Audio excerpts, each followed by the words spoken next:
Halo teman-teman, Assalamualaikum warahmatullahi wabarakatuh. Perkenalkan, nama saya Nona Bila dengan NIM 2313330143. Oke teman-teman, di sini saya akan membuat video learning journal, yaitu tugas mingguan wajib yang diberikan dalam mata kuliah pilihan Public Speaking yang diampu oleh Bapak Dr. Adi Kusuma, SIKOM MSI. Oke teman-teman, jadi video learning journal ini adalah sebuah video yang membahas tentang apa aja sih yang kita dapat dalam perkuliahan mata kuliah Public Speaking ini. Jadi teman-teman, pada pertemuan pertama kemarin dalam mata kuliah Public Speaking, kita tidak terlalu banyak membahas tentang Public Speaking nih teman-teman. Jadi kita perkenalan dulu, baik itu pengenalan dari dosennya maupun dari kita sendiri teman-teman. Nah, dimulai dari pengenalan dosennya dulu nih teman-teman. Jadi, Pak Adi ini adalah seorang praktisi di dunia penyiaran, khususnya penyiaran radio nih teman-teman. Jadi beliau ini sangat hobi sekali nih di dunia penyiaran. Makanya beliau ini sangat mendalami ilmu penyiaran ini. Ketika beliau ditanya nih, tentang hal-hal yang berbau tentang penyiaran, maka beliau akan sangat mudah menjawabnya karena segala hal tentang penyiaran ini sudah ada di luar otak gitu ya teman-teman. Keren ya gitu.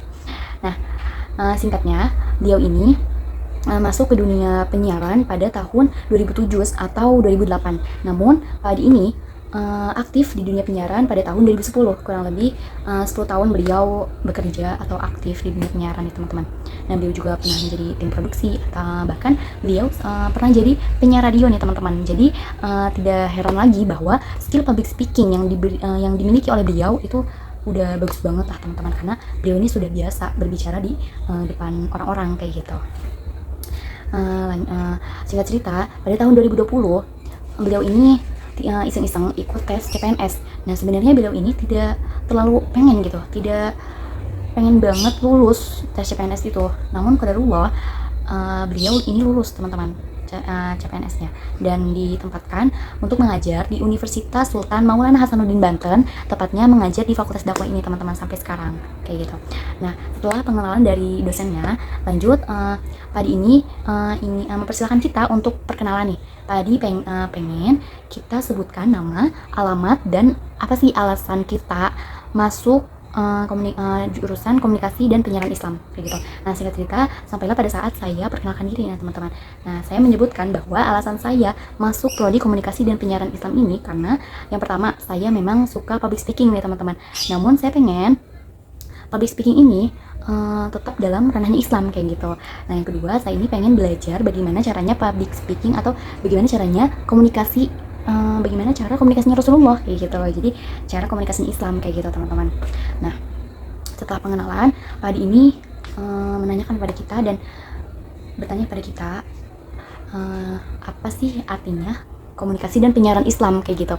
Nah, Pak Adi ini pengen kita jabarin apa itu komunikasinya, apa itu penyiarannya kayak gitu.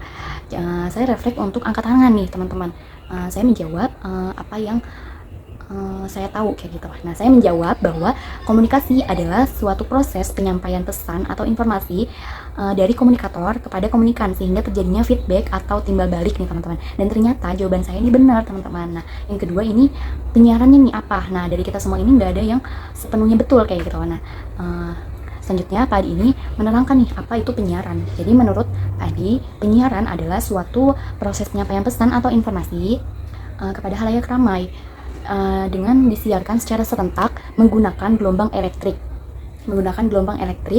dan diterima oleh receiver di rumah kita masing-masing.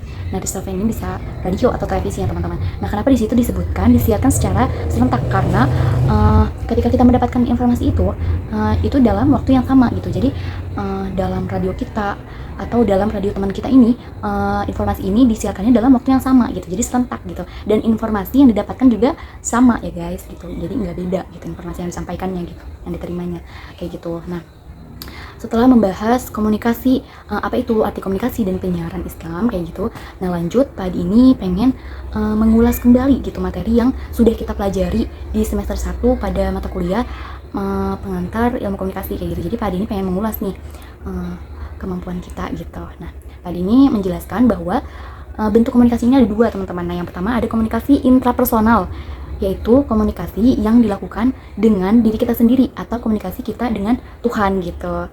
Nah, Yang kedua adalah komunikasi antarpersonal, yaitu komunikasi yang dilakukan antara kita dengan orang lain gitu, secara 2 orang atau lebih kayak gitu teman-teman. Nah, setelah membahas tentang komunikasi interpersonal dan interpersonal, lalu Pak Adi ini memberitahu bahwa setiap minggunya dalam mata kuliah public speaking ini, beliau ingin bahwa setiap minggu itu harus ada 5 orang yang maju tampil public speaking di depan kita gitu. Jadi terserah itu mau tampil jadi MC, jadi pendakwah, mau jadi orasi, mau jadi motivator, atau apapun itulah teman-teman gitu. Bahkan mau public speaking berjualan gitu, pokoknya apapun itu, Pak Adi ini pengen setiap pertemuannya itu ada 5 orang yang maju public speaking kayak gitu. Nah, nanti Pak Adi ini bakalan tunjuk gitu siapa aja orangnya yang maju gitu. Jadi siap atau nggak siap kita harus maju. Kalau misalkan kita ditunjuk terus kita nggak maju, maka kita akan dinilai tidak lulus pada detik itu juga teman-teman, kayak gitu. Nah, selain itu Pak Adi juga memberitahu kepada kita, karena memang kita diajar oleh Pak Adi ini baru pertama kali ya teman-teman. Jadi Pak Adi ini memberitahu apa aja sih yang harus ditaati gitu, apa aja sih peraturan yang ada pada mata kuliah beliau ini. Nah, beliau memberitahu bahwa ada 2 syarat atau ketentuan pada mata kuliah beliau, yaitu yang pertama absensi ya. Jadi beliau ini tidak sangat tidak bisa meremehkan kehadiran gitu. Jadi kehadiran itu nomor 1 bagi beliau kayak gitu ya teman-teman. Saya sepakat sih sama Pak Adi itu. Jadi karena Pak Adi tuh pengen gitu kita nih kita ini tanggung jawab gitu pada mata kuliah yang kita ambil gitu. Jadi kita ini harus benar-benar dapat gitu ilmunya, makanya kita harus masuk terus nih guys. Jadi Pak Adi ini memberikan toleransi bahwa kehadiran itu minimal 75% atau 11 kali pertemuan kayak gitu teman-teman. Nah, yang kedua syaratnya itu yaitu learning journal. Jadi kita setiap pertemuan itu harus membuat learning journal kayak video ini yang saya buat nih.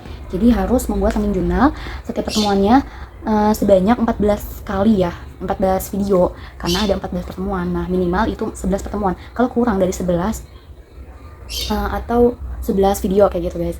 Kalau misalkan kurang dari 11 video, maka kita ini dinyatakan tidak lulus, maka kita harus artinya kita harus mengulang di semester berikutnya teman-teman kayak gitu. Nah, udah sih kayak gitu aja, itu aja yang bisa saya sampaikan kayak gitu. Itu aja yang saya dapat dari pertemuan pertama kemarin kayak gitu.